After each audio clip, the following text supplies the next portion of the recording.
Jadi ya dalam nanti kurang lebih 30 menit yang ke depan saya akan bicarakan mengenai type 2 diabetes dan immune response, kemudian HIV dan diabetes, dan kemudian tuberculosis and diabetes mellitus. Nah, kita tahu sekali perjalanan penyakit diabetes ya, dari mulai masih normal gulanya sampai kemudian beberapa tahun kemudian menjadi diabetes dan beberapa tahun kemudian menjadi ada berbagai komplikasi. Ini slide sudah terkenal sekali mengenai natural history of diabetes progression. Kita tahu bahwa berbagai macam komplikasi itu terjadi utamanya karena kelainan vaskular yang sebelah kiri di sini sebelah ya, ada karena hiperglikeminya, ada karena insulin resistant, dan ada juga peran dari immune response. Yang ini yang peran immune response itu tidak terlalu banyak dikerjakan, ya, tidak terlalu banyak dibicarakan. Nah, kali ini kita bicarakan hal tersebut. Ya. Nah, kita tahu bahwa immunology adalah suatu ilmu yang mempelajari proteksi tubuh dari foreign bodies atau foreign macromolecules yang menyerang kita, ya, dan respons kita terhadap foreign bodies tersebut. Ya. Nah, kita tahu bahwa immune system ada yang innate immunity dan ada adaptive immunity. Yang innate immunity ada yang melalui darah, ada yang melalui physical barriers, kulit dan sebagainya, sehingga kuman-kuman tidak bisa masuk. Yang melalui darah ada yang melalui komplement, ada yang melalui sel-sel, ya, misalnya makrofag atau sel dendritik dan sebagainya. Natural killer cell. Yang adaptive immunity ada yang melalui T cell, ada yang melalui B cell, T cell immunity dan B cell immunity. Jadi yang B cell immunity melalui pembentukan antibodi, sedangkan yang T cell immunity melalui kematian organ-organ penyerang melalui aktivitas T cell. Nah, kita tahu bahwa kalau ada antigen masuk ya oleh makrofag, kemudian difagositosis dan kemudian dipresentasikan ke T cells, dan di sana nanti ada yang kemudian diteruskan ke B cell ataupun ke T cell yang cytotoxic T cells ya. Yang B cell ujung-ujungnya membentuk antibodi yang kemudian akan menyerang atau mematikan sel-sel yang mengintrude. Sedangkan cytotoxic kemudian mengaktifkan T cell dan kuman-kuman dan sebagainya akan dibunuh, akan mati karena oleh T cell tersebut. Kemudian terjadi memory cell, ada memory helper cell, ada memory B cell dan memory T cell, sehingga kalau masuk lagi antigen yang serupa, maka responsnya menjadi lebih cepat. Ini adalah gambaran umum suatu respons antibodi terhadap kuman dan sebagainya. Ya. Nah, kita tahu bahwa efek dari hyperglycemia terjadi melalui beberapa pathway. Sorbitol, DAG-PKC, hexosamin pathway, dan H pathway yang kemudian menyebabkan atau terjadi oxidative stress dan kemudian perubahan-perubahan pada berbagai tingkat biomolekular dan menyebabkan komplikasi, termasuk komplikasi vaskular. Nah, untuk immune response sama juga. Jadi dari gula yang tinggi melalui beberapa hal tadi, polyol pathway, mengenai H pathway, mengenai DAG dari PKC activation, menyebabkan adanya inflamasi dan kemudian antioksidan intrinsik berkurang, maka kemudian terjadi immune response yang compromise, dan di sudut lain terjadi makrofag inhibisi. Jadi fungsi makrofag, fagositosis berkurang. Nah, karena hal tersebut, karena kalau makin tinggi gulanya, maka immune compromise makin tinggi, dan juga fungsi makrofag, fungsi fagositosis menjadi berkurang. Nah, sebetulnya banyak faktor dari diabetes yang menyebabkan immune responsnya atau pasien-pasien diabetik menjadi lebih rentan terhadap infeksi. Ya. Ada tissue damage, bisa juga karena metabolic stressnya, bisa karena hormonal dysfunction, ya, atau juga karena metabolic disbalance. Semuanya menyebabkan perbedaan antara non-diabetik dan diabetik. Diabetik menjadi lebih rentan terhadap infeksi. Jadi pada diabetes mellitus, payung imunologi itu bocor, sehingga tadi ada limfosit activation turun, ada fagositosis turun, ada sitokin juga turun, dan kemudian ada melalui glycosuria tadi, dan di samping itu berbagai hal lain yang terjadi pada pasien diabetes, menyebabkan orang diabetes, apalagi kalau gula darahnya tinggi, menyebabkan lebih mudah terjadi infeksi. Nah, di sini kita bicarakan bahwa dari chronic hyperglycemia ke bawah bisa menyebabkan diabetes-induced immune suppression. Di samping itu, dari mikroorganismenya sendiri, juga menyebabkan sepsis-induced immunosuppression. Jadi kejadiannya immunosuppression makin dari sudut diabetesnya juga terjadi immune suppression, dari sudut sepsisnya juga terjadi immune suppression, sehingga akhirnya terjadi survival outcome yang lebih rendah pada diabetes. Infeksinya lebih merebak, hasil infeksinya perubahannya lebih jelek. Ya. Sehingga ini yang terjadi pada pasien-pasien diabetes. Luka di kaki menjadi makin merebak, gulanya makin tinggi, makin merebak, dan kadang-kadang yang kecil-kecil seperti infus, ya, ini harus diperhatikan. Infus kalau terlalu lama maka menjadi infeksi seperti ini. Pada pasien diabetes lebih mudah terjadi seperti ini. Jadi jangan sekali-sekali membuat infus atau memakai infus di kaki pasien diabetes. Kalau merebak lah, jadi merupakan suatu hal yang hasilnya jelek sekali. Nah, misalnya tadi pada kaki diabetes, ya, kita tahu bahwa kaki diabetes ada faktor neuropati, angiopati, sehingga terjadi ulkus, ya. Kalau ada tadi hyperglycemia, immune response-nya menurun, maka food ulcer-nya menjadi memburuk, infeksinya lebih banyak lagi, terjadi amputasi. Jadi ini hubungan gula dengan hasil infeksi yang menjadi tidak lebih baik. Ya. Nah, infeksi yang khusus pada diabetes, misalnya otitis eksterna, bisa terjadi maligna. Polisistitis juga menjadi maligna. Dan yang khas ini adalah gangren Fournier. Ini sering terlewat, kalau tidak salah ada bos pembesar yang meninggal juga karena gangren Fournier. Itu infeksinya pada testikel ke atas, mudah sekali naik jadi peritonitis dan sebagainya. Nah, tadi metabolic control atau hiperglikemi sangat berperan, sehingga misalnya pada food ulcer management, metabolic control merupakan salah satu aspek yang harus diperhatikan. Gula darahnya harus diperhatikan, harus diperbaiki. Metabolic control, infection control, dan sebagainya.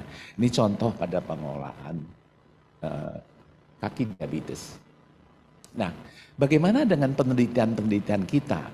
Kita juga punya penelitian immune response pada diabetes. Ini sudah lama, ya. Jadi indeks stimulasi limfosit pada pasien diabetes. Pada orang normal dengan naiknya gula darah, maka imun stimulasi limfositnya meningkat pada gula darah puasa, demikian juga pada gula postprandial. Tapi kalau terlalu tinggi, maka malah menjadi menurun. Jadi semacam Starling curve, Starling response. Ya. Nah, pada pasien diabetes hasilnya kurang lebih sama, gula darah puasa juga meningkat karena gula darahnya naik, tapi indeks stimulasi limfosit yang meningkat, tapi kemudian gula makin turun, sehingga pada gula darah yang lebih tinggi lagi, di sini kira-kira 175, maka odds ratio untuk penurunan indeks stimulasi limfosit menjadi lebih besar. Gambaran yang sama, yang seperti tadi Starling curve, juga pada gula darah postprandial. Naik sedikit, tapi kemudian setelah gulanya melalui batas tertentu, maka akan menurun. Di sini angkanya yang kita dapatkan 260. Jadi makin tinggi imun responsnya, makin rendah. Imun ini di sini dalam arti stimulasi limfosit, indeks stimulasi limfosit. Demikian juga fagositosis. Pada orang normal makin naik, maka fagositosisnya meningkat, baik gula darah puasa maupun postprandial. Tetapi pada orang diabetes naik juga, tapi kalau terlalu tinggi, maka kemudian akan menjadi menurun, baik untuk gula darah puasa ataupun juga untuk gula darah postprandial. Di sini batasnya di atas 260 postprandial, fagositosis sudah menjadi menurun. Nah, penelitian lain itu tadi penelitian di kita, di RSCM FKUI. Ada juga penelitian dari Bandung, tapi berbentuk review mengenai bagaimana efek hiperglikemi pada imun respons. Jadi hiperglikemi di sini untuk kemotaksis, untuk rolling, menghambat fagositosis dan menghambat berbagai hal. Ini review untuk fungsinya. Nah, secara keseluruhan pada diabetes, kemudian perubahan neutrofil itu akan menyebabkan impaired bacterial resistance, impaired bacterial clearance, dan inflamasi serta tissue damage. Sehingga hasil pengolahan menjadi lebih jelek. Ya. Ini contoh virus corona, dengan adanya corona, maka terjadi perubahan-perubahan. Di sini ada pancreatic damage, menyebabkan orang menjadi prone untuk diabetes, ataupun kalau yang sudah diabetes, maka menjadi lebih berat lagi. Di samping itu di samping melalui pancreatic damage, juga melalui terjadinya cytokine storm yang menyebabkan diabetesnya menjadi lebih ada ataupun lebih meningkat. Dan kalau ada berbagai komorbid, maka ujungnya adalah mortalitas menjadi lebih tinggi. Itu mengenai imun respons pada diabetes yang berkurang menyebabkan infeksi menjadi lebih banyak ataupun lebih berat. Ya. Nah, bagaimana dengan HIV? Ya. Nah, kita tahu bahwa HIV kalau sudah menjadi AIDS, maka keluhannya ataupun gejalanya macam-macam sekali. Nah, tapi utamanya adalah ada imun respons yang berkurang. Kita tahu bahwa imun respons itu yang fagositosis, makrofag-fagositosis atau dendritic cell endositosis, kemudian natural killer cells, itu pada orang-orang normal ataupun maksudnya adalah nanti meningkatkan inflamasi ataupun aktivasi adaptive response dan killing dari infected cells. Ini maunya seperti itu. Tapi pada diabetes tadi berkurang. Nah, pada HIV yang diserang adalah T cells. Jadi tentu karena T cellsnya yang terserang, maka imun responsnya menjadi berkurang. Jadi ini virus HIV masuk ke dalam sel, kemudian berperan di sana pada RNA dan sebagainya, terbentuk virion-virion, lalu kemudian pecah keluar lagi virus HIV. Nah, pada HIV tadi yang kena adalah T-cell, sehingga ujung-ujungnya T-cellnya akan berkurang, sehingga terjadi insufficient untuk infeksi, dan kemudian bahkan gagal untuk mengelola infeksi, karena T-cellnya rusak. Nah, jadi pada HIV infection, maka berbagai hal bisa terjadi, antara lain misalnya berbagai macam infeksi, tuberkulosis, chronic hepatitis, kemudian dan opportunistic infeksi lain, itu akan menjadi lebih nyata pada orang yang HIV, apalagi yang sudah AIDS. Demikian juga diabetes juga dipengaruhi oleh HIV. Jadi tadi diabetes berperan menjadi infeksi lebih banyak, termasuk HIV infection, tapi HIV sendiri juga berperan pada diabetes dan juga pada berbagai proses atherosclerosis dan berbagai risikonya, metabolic syndrome dan sebagainya.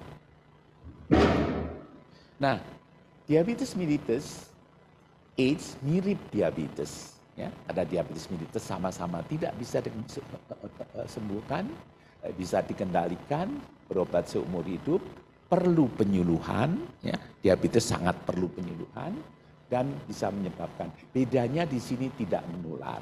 Ya. AIDS menular, tapi yang lain sama. Dua-duanya juga sama disebabkan oleh immune compromise. Ya. Jadi adanya diabetes dan HIV merupakan suatu deadly combination. Jadi tentu kita harus waspada, kalau ada satu mesti yang lain dicari dan sebaliknya. Nah, terjadinya diabetes pada HIV ternyata memang lebih banyak. Pada yang pasien HIV positif ada diabetes lebih tinggi, lebih 2 kali lebih tinggi daripada yang non-HIV. Pada yang pre-diabetes juga sama, ini yang HIV positif 3,7%, sedangkan yang HIV negatif tidak ada impact glucose tolerance. Nah, sekarang kita punya pengobatan untuk HIV infeksi dengan antiretroviral treatment, ada banyak sekarang dan merupakan program pemerintah. Dengan adanya antiretroviral treatment yang bisa dikombinasikan bermacam-macam, maka imun responsnya menjadi membaik. Sehingga berbagai hal menjadi lebih baik, ya. T-cell survive lebih banyak, development cell-nya tidak hilang tapi akan menurun, jadi viral count-nya menjadi lebih rendah. Hasilnya walaupun tidak baik, tidak sembuh, tetapi menjadi lebih bisa hidup lebih lama. Nah, sehingga dengan demikian tadi, kalau ada HIV harus dicari diabetes ataupun sebaliknya. Sebetulnya ada diabetes juga harus dicari HIV karena keduanya merupakan deadly combination. Jadi kalau ada pasien HIV kita harus mencari ada diabetes atau tidak aktif, dan bukan hanya dicari tapi juga diobati diabetes dari prevention dan sebagainya sampai pengobatan komplikasinya yang menyebabkan faktor risiko lain yang menyebabkan komplikasi. Ya. Obatnya ya sama obat diabetes, ya, seperti yang banyak dipakai. Ya. Di sini dituliskan metformin yang merupakan salah satu lini pertama pada pengobatan diabetes. Nah, ada berbagai hal, jadi kalau ada diabetes maka dari pre-diabetes sudah harus diobati, ada HIV. Pada non-diabetes pun kita sampai sekarang juga pre-diabetes juga sudah harus mulai dikerjain supaya tidak menjadi lebih lanjut. Ya.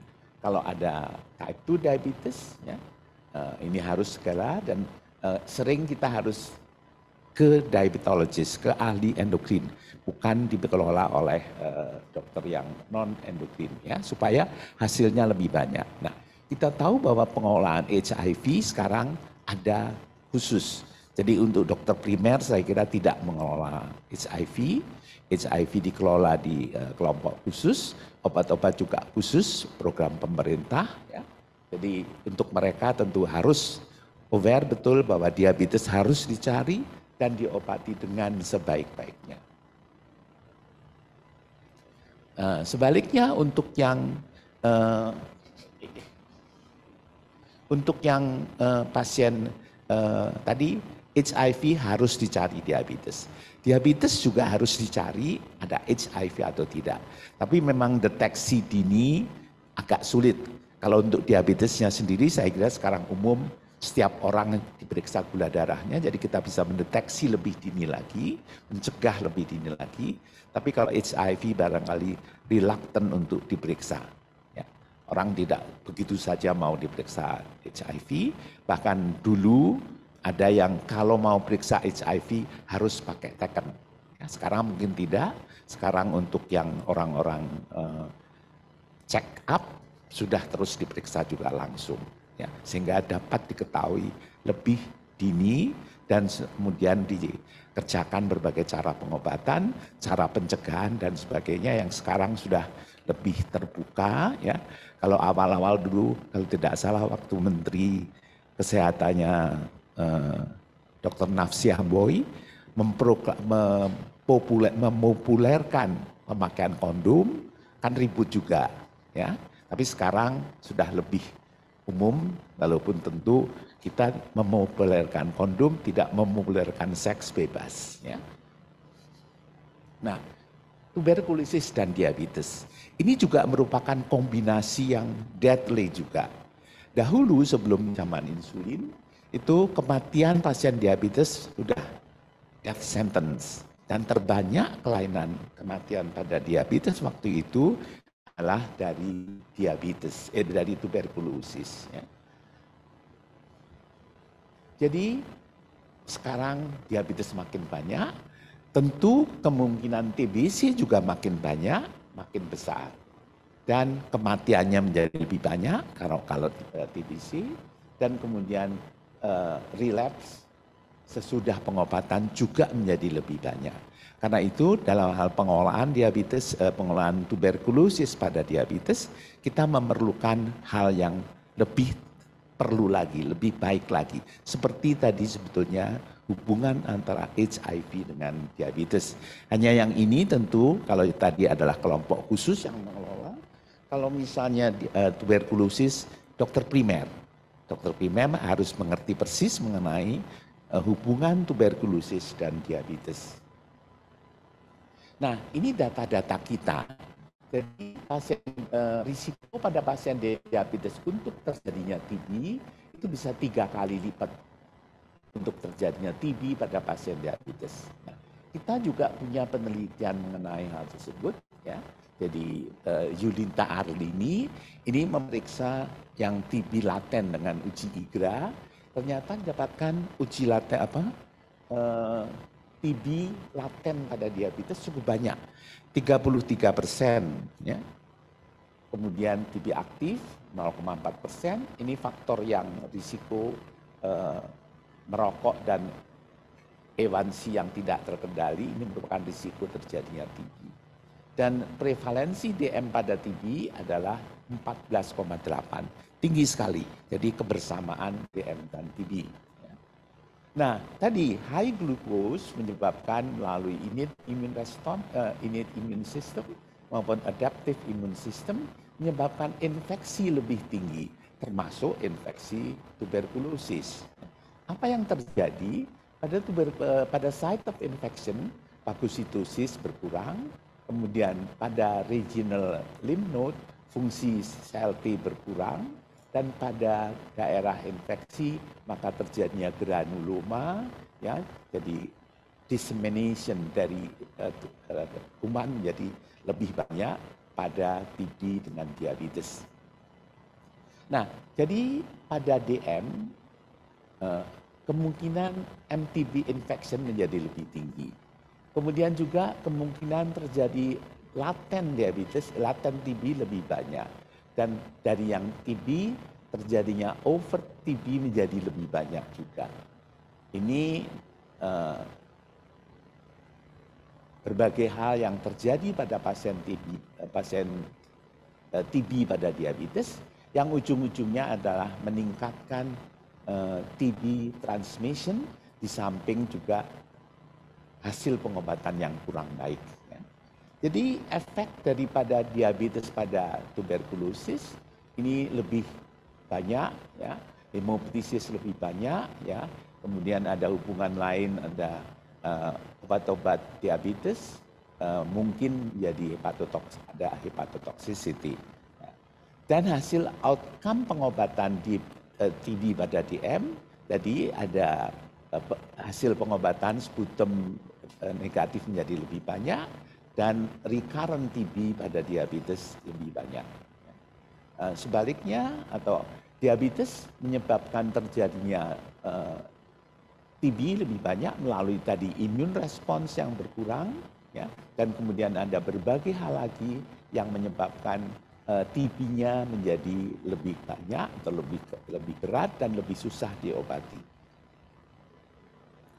Nah, sebaliknya TB juga predispose hyperglycemia melalui berbagai hal, termasuk barangkali terjadinya pankreatitis pada pasien pada orang normal, sehingga insulin kurang maka menjadi lebih mudah terjadi diabetes. Jadi diabetes melalui berbagai hal tadi ini menyebabkan orang mudah tuberkulosis.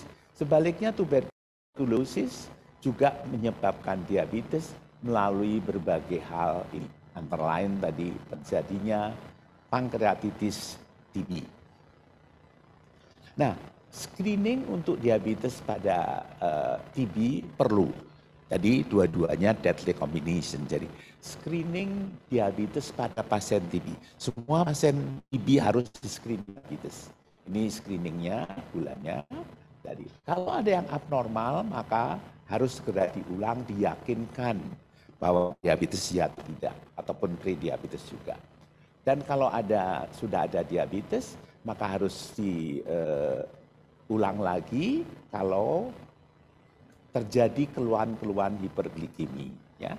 Nah, kita tahu bahwa rifampicin dan INH dapat menutupi kenaikan gula darah. Jadi harus diperiksa, diyakinkan betul bahwa tidak ada diabetes. Ya. Sebaliknya pada pasien DM itu juga TB harus dicari dengan baik, ya, termasuk dicari yang laten. Yang TB laten harus dicari dengan pemeriksaan IGRA, ya. Dan kalau ada harus diobati, ya. Kalau negatif harus diberikan BCG. Nah, pengobatan di TB, saya kira ini ada program pemerintah, pakai obat-obat dan sebenarnya sudah ada panduannya. Nah, pada diabetes bagaimana?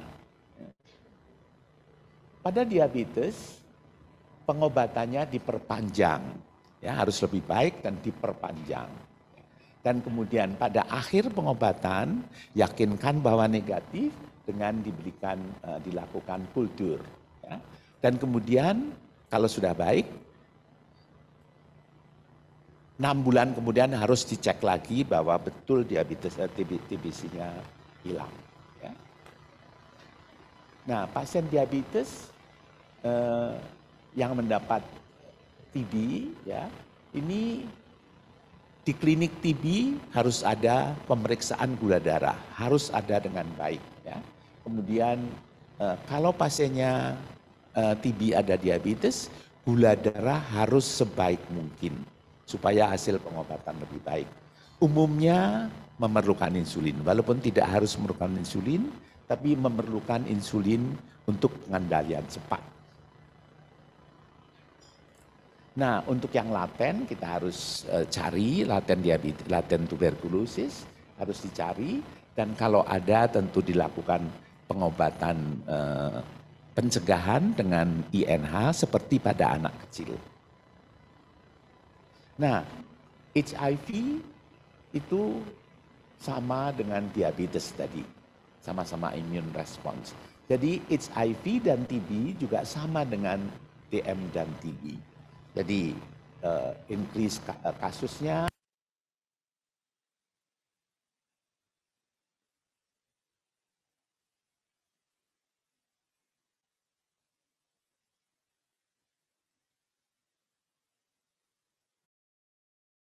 terjadi peningkatan pada HIV, terjadi peningkatan risiko untuk TB ya, karena imun respons yang berkurang seperti pada diabetes, maka pada HIV juga kemungkinan terjadi TB lebih banyak. Nah ini pada pasien-pasien diabetes, pada pasien-pasien TB dengan diabetes, dan yang satu lagi TB dengan HIV infection. Jadi sama ya, yang diabetes lebih banyak juga pada pasien HIV, prosentasenya sampai umur tua pun masih ada pasien-pasien yang TB dengan diabetes. Ya. HIV juga, HIV pada pasien TB, HIV dan TB lebih banyak, tapi umumnya lebih mudah kasusnya ya seperti yang terjadi pada HIV pada pasien-pasien yang lain. Nah, pengobatannya dengan HIV pada TB, TB-nya harus diobati lebih dulu sampai baik betul ya. Sebelum dilakukan pengolahan lebih lanjut, TB harus dikerjakan dengan baik ya. Harus diperbaiki sampai baik to cure the patient, the TB patient ya. Kemudian mencegah kematian karena kalau TB-nya lebih banyak, hasil pengobatan menjadi lebih jelek ya, untuk mencegah kekambuhan dan untuk mencegah transmisi. Nah, saya kira itu berbagai hal mengenai link diabetes dengan TB, diabetes dengan HIV, TB dengan HIV. Ya. Yang jelas awalnya respons imun pada diabetes lebih rendah sehingga menyebabkan mudah terjadi infeksi termasuk tuberkulosis. Pada HIV juga imun responsnya rendah, jadi adanya keduanya menjadi lebih deadly combination. Dan pada kasus-kasus TB harus dicari diabetesnya dan diobati. Ya. Demikian juga pada kasus TB, HIV juga harus dicari. Sebaiknya juga sebaliknya, pada HIV, TB juga harus dicari dan segera diobati. Saya kira itu message yang sebaiknya kita terima, dan pada pasien-pasien, pada pengelola primer, itu antara DM dan TB itu harus diperhatikan lagi tadi. Baik pengobatan diabetes harus dicari TB, ataupun pengobatan TB harus dicari diabetes, dan dua-duanya dikerjakan. Kalau HIV mungkin lebih khusus, jadi di primer kita tidak umumnya hanya mendiagnosis, hanya mendeteksi, kemudian terusnya dikerjakan oleh kelompok khususnya. Mudah-mudahan bermanfaat bagi kita semua dalam pekerjaan kita sehari-hari. Terima kasih.